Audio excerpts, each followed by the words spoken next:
Hi everyone, Melanie Muenchinger here, illustrator for Gina K Designs. Today I have a new project for you with my newest set from Gina K Designs, Fabulous Flowers. So please check my other playlists to see other videos that I am doing with this set. This is a coordinating set to one of my best-selling sets, A Year of Flowers 2, which has line art flowers in it for all year, but just a smaller version. And then this set also contains the bold fillers for it, some vases, and sentiments. Today's card is going to be just a really clean and simple design. No vase, no sentiment. Sometimes you just, simple is the way to go. So we're going to be doing what's called a direct stamp technique with our ink pads, and we're also going to do some rocking and rolling where we're not going to use the entire line art image. We're just going to tap it on just to suggest a little bit of an outline, and it's going to create something that's going to make a different look every single time, as if you actually drew it on your card.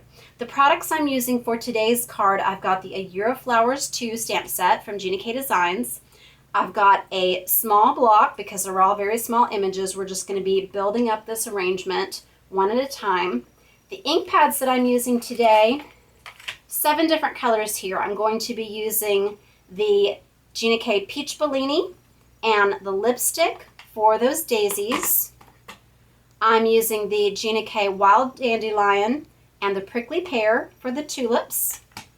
And then I'm using the dark chocolate on those little seeds inside the tulips. And then for my leaves and my stems, I've got the Gina K Jellybean and the fresh asparagus. If you don't have this many color ink pads or you don't have these particular colors, you can still recreate this design if you've got some water-based markers in shades of peach, yellow, pink, green, and brown. So don't worry about having every single supply to attempt some of these designs that I'm showing you. Also, I'm going to show you just adding a little bit of a shadow with the BG3, so that'll be a little bit different than my sample. I've got some foam squares for popping that up. The cardstock I'm using today is the coordinating Gina K Pure Luxury Peach Bellini, and then just some of the layering weight, or you can use the base weight white cardstock, and I have the measurements for this posted below. Going to be using some of the Gina K stitched oval dies. She also carries a double stitched oval die in her store, which I'm really excited about getting. I believe they're both out of stock right now, but they will be back soon. So again, don't have to use these particular dies. These are really fun though, because they create a dashed line, a little oval frame that you can add into a cut oval to make a border around it, or without this cut edge, you can just emboss that right into your mat, and it's really going to frame up that image and just really give it a lot of pop. So I really like that. And then just a die cutting machine. I already cut mine just to save a little bit of time, but any die cutting machine will do to roll that through. So let's go ahead and get started. I always want to start by using my big elements first. So the largest one in this is going to be the daisy first, then the tulips, then the leaves and stems last. Okay, so let me move that out of the way. All right, so I'm going to start with the bold version of the daisy, and I'm going to stamp this in the Peach Bellini. So I've got 2 of the daisies, and I like to go odd, but I'm going to be adding in 3 of those yellow tulips. So I'm going to stamp one here, and then I'm going to turn the stamp so that I'm getting a slightly different version of it so it doesn't look really static in my arrangement. Okay, then we're going to do the bold version of that tulip in the yellow. That's all that I'm doing with the peach, so I'm going to go ahead and close that up. So now we're going to use the wild dandelion, and this is going to fade as it dries. Looks a little bit pinker on my sample that I'm looking at right now. So I like to lean them in different directions. And if you wanted, you could even stamp that top one off so that you had a lighter shade of yellow. Put one over here. And then before I close up that yellow pad, I am going to do the centers of these daisies. So I want to show you something real quick. This is just a reference sheet for you to show you which centers go in each of the flowers for this set, or excuse me, this one with this one and this one with this one. So you can mix and match them up and they won't fit exactly, but it'll give a different look. But these are the ones that they are intended to go with. And this set is a little bit different. I realized after I did the circling that I added some more images to this set before we plated it. But hopefully that's helpful to you. I'm going to make a resource for our Stamp TV resource page. It'll be a free download so that you can look at how the different flowers in this layer together, which ones go together, just for some different looks. Okay, so let's go ahead and do this middle piece in the yellow.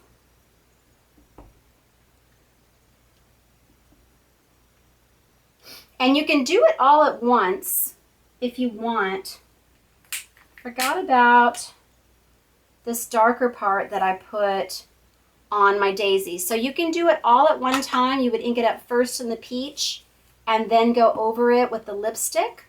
So what I'm going to do here, or you can stamp it later like I'm doing right now. So what I'm doing, or excuse me, no wait, that would not work because it's two different stamps. Okay, never mind. This is how I did it before. So you can see I've even got staining on the stamp from when I made this sample. All right, so what we're going to do is I'm just going to take the corner of my stamp pad. This is easier sometime with a marker. And if you wanted, you could do the whole outline here, but I just wanted this center portion. So I'm just going to hold it over. And there's one petal that's bigger than all the others. It's really easy to tell if you want it really well lined up. Okay, so you're getting just a little hint of color in there. And then I'm going to repeat that on the other daisy. I'm sorry I'm a little foggy today. I'm getting a cold, so I'm just having a hard time articulating what I want to say. So I'm lining up that big petal there and then just pressing it, and it's just giving me a little bit more color and definition on that daisy. Now let's go ahead and do the line art portion of that tulip. So you can see the full outline in here, just like the one that we have, the larger version in the Tulip on a Year of Flowers 2. But what I want to do is I just want to rock it. I don't want it to completely cover up that tulip. I just want it to be a little bit of the underside. Okay, and then just tap that on a little bit and repeat that there. Okay, so it's going to come out a little bit differently each time. If you don't like that effect, then ink up the whole thing so that it outlines all of it. All right, and now let's go ahead and I'll add the little brown seeds, and then we'll just finish the tulip up.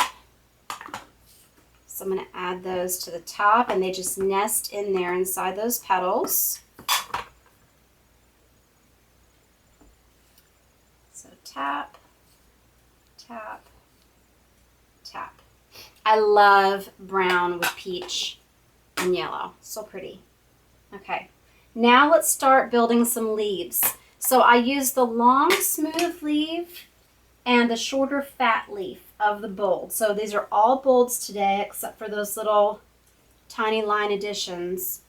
So I'm going to use the lighter green for these, and I'm going to do just one here,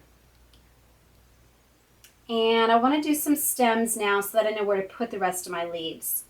So I'm going to take this curved stem, and it's okay if these go out of the frame a little bit, and you can flip it over so that it'll curve in a different way. And I had a little bend to it, but you can see you can manipulate that curve if you want to make it more curvy or less curvy. And then for these top ones, you could mask the daisy, but what I'm going to do instead, what you can do with a clear stamp, you can see how much of it is stamping, so you can press just down to where you want to go. Just stopping at the edge of it, and then the same thing, rolling up toward that leaf but not going over. Isn't that cool? Okay, and now I want to do some fat leaves here. So I'm going to put one here. Excuse me. One here. And there's a right and left version of this leaf. So I'm going to use both on this particular card. Put one here. And then I'm going to go back to this thin leaf. Put one over here. And then I'm going to use this second one, which is facing the other way. And I'll put one here. Oops. And I just keep playing with this until I feel like it's filled in as much as I want it to be. There's not really a set stopping point. Isn't that cute? Okay, so I like that the way it is, but just look how much this is going to add. It's going to look like you just added your own little artistic scribble to each one, and it's not obvious that it's the same outline every time. So I'm going to take the fat leaf, and I'm just going to tap just the littlest bit on there so it's not covering the whole leaf. And I'm going to do that again over here, and I'm just going to roll just the edge of it, okay? So it's coming out differently every time. And then finally this top one, we'll just do a little bit right there. Isn't that pretty?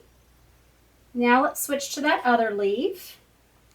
And I'm just rolling it on. You can ink up the whole thing with these smaller ones, but then you're not going to press the whole thing. So you just roll your stamp.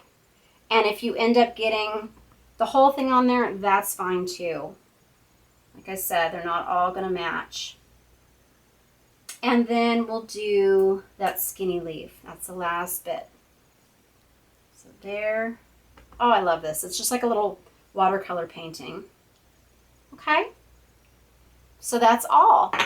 Now I'm going to go ahead and just trace the underside of all of these flowers and leaves with my marker so that you can see just how that's going to give a different look. And you can tell me in the comments which one you like better. So I want to pretend like the light is coming from the top right, so I'm going to be casting all my shadows consistently. So I'm just putting things, a shadow underneath, everything going off to the left. If the light is coming from this way, the shadows are going to go on the other side. So under, just a little scribble under here, and that's making these flatter, you know, kind of more artistic images look very dimensional. And that's what so many people love about this set, this style from A Year of Flowers too, just that it's sketchier, so it's a little bit more playful than the original Year of Flowers, which I tried to draw so realistically. That's it. That's all I'm going to do. Just a little bit more there. All right, so then we're just going to grab our foam squares. Where did they go? And put just a few on the back. So I'm going to put them at the corners and then one in the middle so that doesn't cave in over time if it ends up getting stored. If you get as many cards as some people do, you can't keep them out all the time, so you put them in a box to cherish and then go through from time to time. It's so nice to remember receiving them. Okay. And then you're just going to put that on your base. And you're done. I hope you enjoyed that and see how easy it is to do a layout like this, how to add just a little bit of color and how to use the rolling technique to your advantage to create some different looks. And that's going to further extend these line art images in your set. Please let me know in the comments which one you like better, the one A with the shadows on it or B without the shadows, just a simpler, cleaner look. Please visit my blog, Hands, Head, and Heart, for more ideas and inspiration using all of our stamp sets from Gina K Designs, and visit us at Stamp TV. I hope you'll subscribe to my channel. Thank you for watching today. God bless.